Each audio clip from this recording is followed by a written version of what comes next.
Merhaba, bugün sizinleyim 11. biyoloji kitabını 2. derste beraber okuyacağız. Dünkü konumuzun bir özetim geçeyim. Dünkü konumuz neydi? İç denge ve taşımaydı. İki taşımamız vardı. Birisi aktif olmayan taşımaydı. İkincisi de aktif olan taşıma. Aktif olan taşıma ve aktif olmayan taşıma bir kısa farklarını söyleyeceğim size. Aktif olmayan taşımada hiçbir enerji kullanmıyorduk ama aktif olan taşıma enerji ihtiyacı vardır. Aktif olmayan taşıma yüksek konsantrasyondan az konsantrasyona doğru hareket ederler moleküller gradient yönüne göre ama aktif taşıma nasıldır? Gradientin aksinedir. Yani düşük konsantrasyondan yüksek konsantrasyona doğru yönelirler. Orada söyledik ki hiçbir enerjiye ihtiyacımız yok ama aktif olan taşımada enerjiye ihtiyacımız var. Aktif olmayan taşıma pasif transfer derler. Aktif olan taşımaya aktif transfer derler. Ve başka bir farkları vardır. Aktif olmayan taşımada taşıyıcı proteinimiz vardır. Ama aktif olan taşımada neyimiz var? Pompalarımız vardır. Pompalarının özellikleri tamamen neye benzerler? Taşıyıcı proteinlere benzerler. Ne yaparlar? Bunlar molekülleri düşük bir konsantrasyondan yüksek bir konsantrasyona doğru gradientin aksine doğru taşırlar ama enerji kullanarak. Çünkü bunlar gradientin aksine doğru çalışıyorlar. Onun için bunlar bir enerjiye lazımlar. Bunun içinde şimdi bir pompamız var. O da nedir? Sodyum ve potasyum pompası.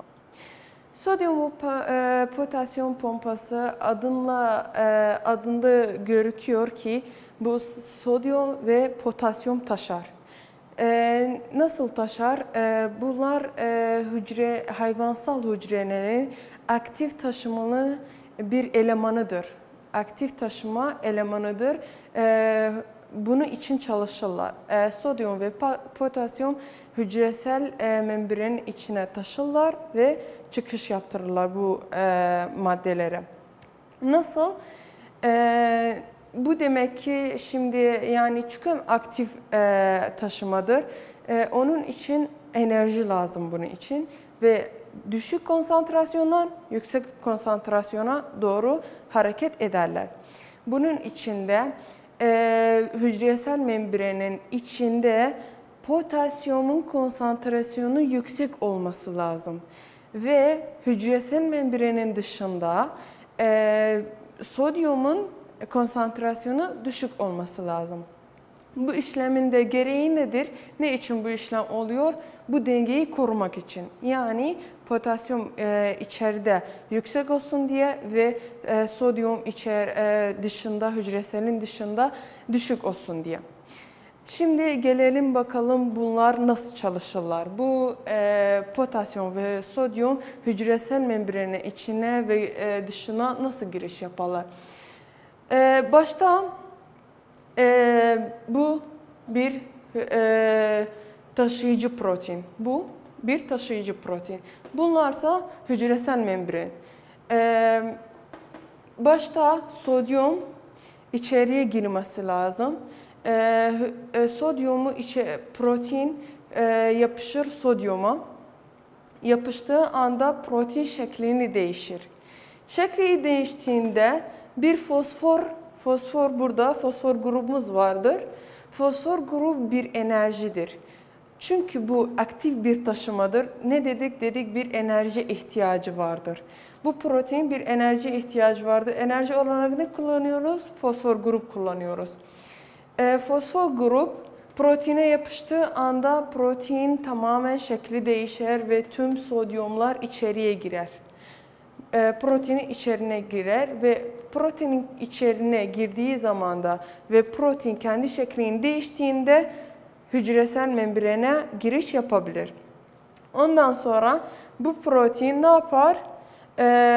Bu sodyumları hepsini dışarıya atar. Hücresi az konsantrasyondan yüksek konsantrasyona doğru yönelirler. Ondan sonra bu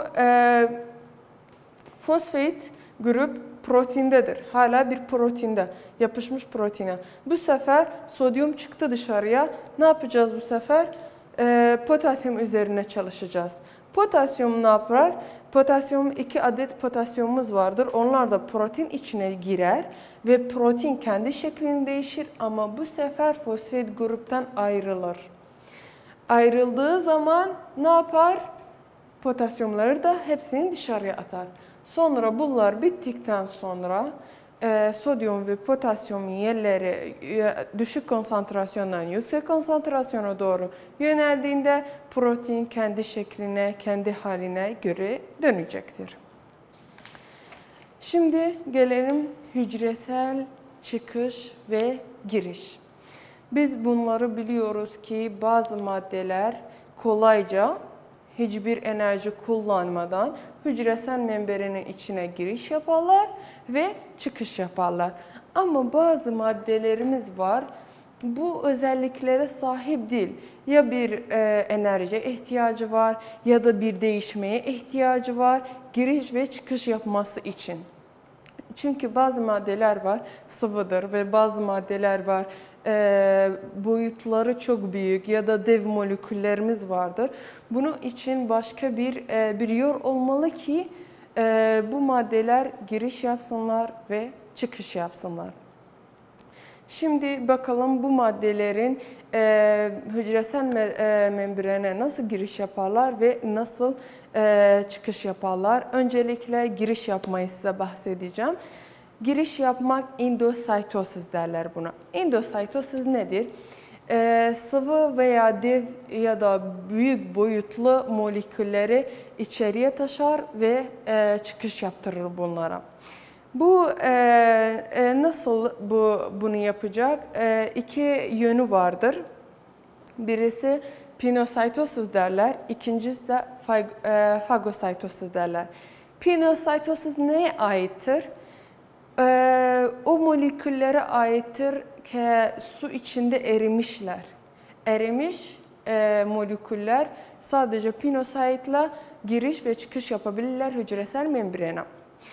Büyük ve boyutu büyük ve dev moleküller nasıl giriş çıkış yaparlar? Fagositozla.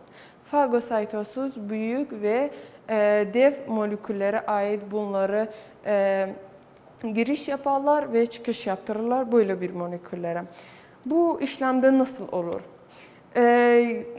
Hücresel membran bir tarafı bir kılıf gibi olur. Maddeler içine girer ve bu kılıf kapanır. Kapandığı anda ters döner. Ters döndüğünde kendi içinde lizozom enzimiyle bu içindeki molekülleri yani içindeki molekülleri bitirir. Yani kendi içinde bu moleküllerden kurtulur. Bu vesikalar sayesinde.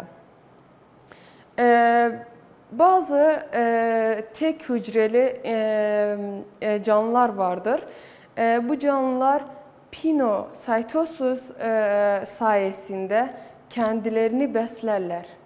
Pinositoz sayesinde kendi yemeklerini sahip ederler. Ve bazı canlılarımız vardır. Fagositoz sayesinde bakteriya ya da virüs bunun gibi bir canlılar zarar veriyor ya vücutlara. Bunun gibi canlıları kurtulması lazım ve fagositozla kurtulur. Vücuda zarar vermeden evvel bu canlılardan fagositoz sayesinde kurtulur. Şimdi gelelim hücreselin çıkışına. Hücreselin çıkışı nedir? Ne derler ona? Egzositoz derler. Egzositoz endositozun aksine, tamamen aksine çalışır. Endositozda dedik ya, hücreselin bir kısmı kılıf gibi yapılır ve ters döner, bir vesicle oluşturur. Bu vesicle ne yapar? Bu vesicle oluştu ya, buna giriş yapıldı. Bu vesicle yavaş yavaş hücresel membrane yakın olur. Yakın olduğu zaman da kendisini hücresel membrane yapıştırır ve bu kılıf açılır. Ters döner, kendi düz haline çevrilir ve açılır. İçindeki tüm vesicle'lar ya da zararlı hücreseller çıkar ve çıkış yapılır ve kendi hücresel içindekilerine kurtulur. Şimdi gelelim başka bir bölüme. Bu bölüm bitti. Çıkış ve giriş yapma, taşıma, aktif olan taşıma ve aktif olmayan taşımanın hepsini bahsettim size. Şimdilik başka bir dersimiz var. O da nedir? Fotosentez. Fotosentez nedir? Hepimiz biliyoruz ki canlılar, insanlar ve canlılar ve bitkiler hepsi bir enerjiye ihtiyaçları var ki kendi işlemlerini, kendi iç işlemleri ve kendi isteklerini yerine getirmek için bir enerji kullanmaları lazım. Yeryüzündeki en büyük enerji ve en kuvvetli enerji nedir? Tabii ki de güneştir. Güneş en büyük ve en iyi enerjidir. Bitkiler için, insanlar için ya da ayrıca yani bir canlılar için hepsi ne kullanıyorlar? Güneşin enerjisini kullanıyorlar kendi işlemlerini görmek için. Buna da nasıl bitkiler örnek getireyim. Bitkiler kendi yemeklerini kendileri üretirler. Nasıl üretirler? Bu güneşin ışığından yardım alarak ve bu ışığı bazı canlılar vardır. Bu ışıkla organik maddeyi birleştirirler ve ne yaparlar? Bunu depo ederler. Bazı canlılar da vardır. Ne yaparlar? Bunu direkt olarak kullanırlar. Bu ışığı direkt olarak kullanırlar ve kendi metabolizlerini yaparlar. İnsanlar iki çeşide ayrılırlar. Birisi bazı canlılar vardır. Kendi yemeklerini kendileri ederler. Kendi sayelerinde ederler. Su ve güneş yardımcılığıyla onlar da bitkilerdir. Kendi yemeklerini kendileri yaparlar. Ama bazı canlılar vardır ki inorganik maddeden kendi organik maddelerini üretemezler. Bu yeteneğe sahip değildir. Bunun için de ne yaparlar yaşamaları için ve yaşamaları için suya ve yemeğe ihtiyaçları var. Yemeği nereden bulurlar? Bu kendi yemekleri üreten canlıları yerken kendi yemeklerini üretirler onlardan. Yani tek başlarına kendileri bu yemeklerini üretemezler. Şimdi gelelim fotosenteze. Fotosentez nedir? Hepimiz biliyoruz ki fotosentez nasıl olur? Bitkiler güneşin ışığını alarak ve kimyasal bir enerjiye döndürerek ne yaparlar? Bu ışığı kullanırlar. Ne için? Kendi yemeklerini üretmek için. Ve su yardımıyla ve hava yardımıyla bunlar kendi yemeklerini üretirler. Bu şekilde fotosentezin sayesinde. Şimdi size fotosentezin işlemini nasıldır yazayım.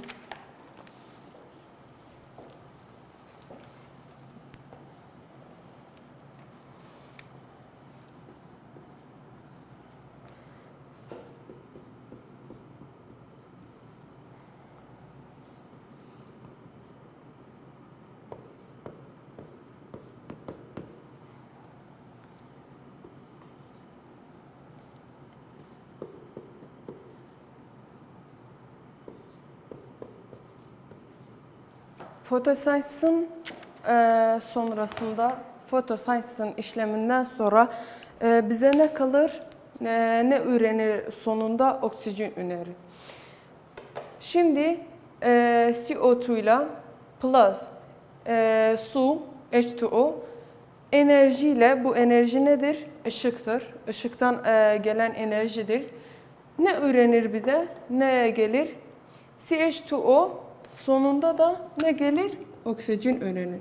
Yani biz bunu biliyoruz ki insanlar ve bitkiler ve her şey nefes alırken oksijen alıyoruz ve verirken CO2 veriyoruz. Ama tabii ki bitkiler de öyle. Nefes almak işleminde oksijen alırlar, CO2 verirler.